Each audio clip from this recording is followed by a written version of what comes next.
Today is February 2nd, 2026, approximately 1:15 in the afternoon. We're on the roof of the Hahn family in Phoenix, Arizona, where we can see that their roofing system has experienced quite a bit of wind damage. We see this wind creased and damaged shingle here.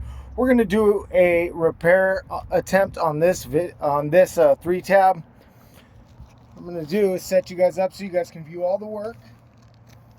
What we have here is we have a 3-tab shingle. Looks like the shingle starts here. The shingle ends here. It's got a large crease throughout these 2 tabs. What I want to do first is make sure that it's completely separated from the material that bonds it to the books beneath it. It's been flopping around. That's pretty easy. This one needs to be broken free a little bit. Now we need to do the same thing for the books above it.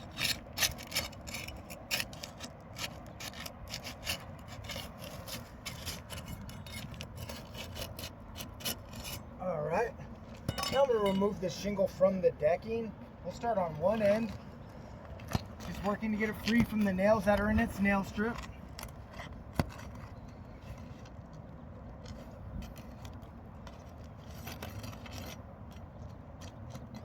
Get that out of the way.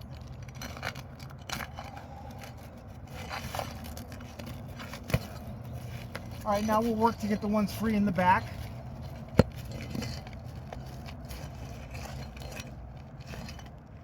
Here that get that one out of there. To get this one out as well.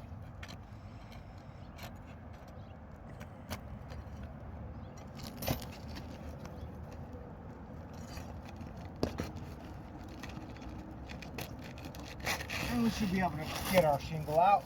We are good there. Now I'll do an inspection of the that's not good.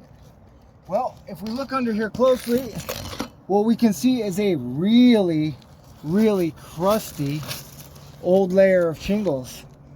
Now, this indicates that there's at least one layer. There could be more underneath this. We're not exactly sure, but that's definitely a big time problem in repairability. I'm going to continue to work to make a free surface so we can do a reinsertion. However, it's going to be difficult.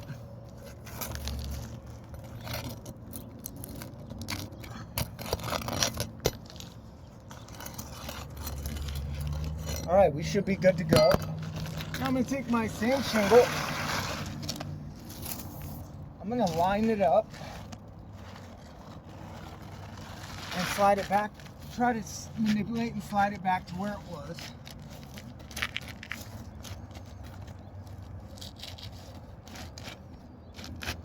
All right, we have our shingle back in place. However, I already have large, big-time concerns. My biggest concern, first of all, is that we know on a double layer, we know that this top layer was driven in with a nail gun or a stapler driven in. When we drive a hand-driven nail into 2 books of shingles, it's guaranteed that it's never going to be a fastenable surface correctly, especially when we have to use this tool, a roofing snake. The reason why we use a roofing snake is so we don't have to lift these books more than necessary, that they're not damaged when we drive the nail down. But driving the nail down on a roofing snake, on a hand-driven nail through 2 books of shingles is not acceptable. I'm going to continue forward. So we'll start right here. We'll start on one end.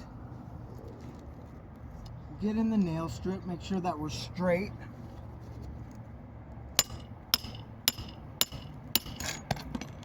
One.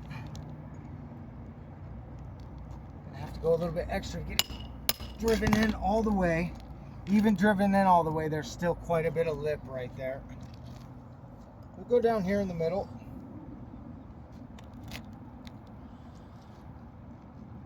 So we're in the nail strip.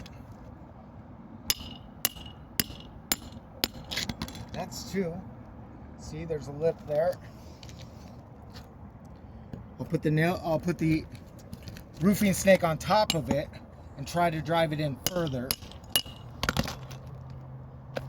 We've got that one in.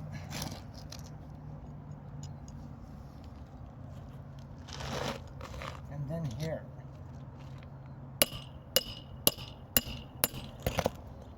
All right, so we have our shingle back in place. However, with the double layer of shingles, this will not stay very long. I also see a large area right here of granule loss.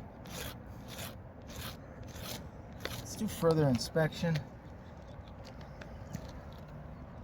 Oh, look here. We can see that this shingle has actually torn right here. So now the shingle book above it has a tear here. It has granule loss here.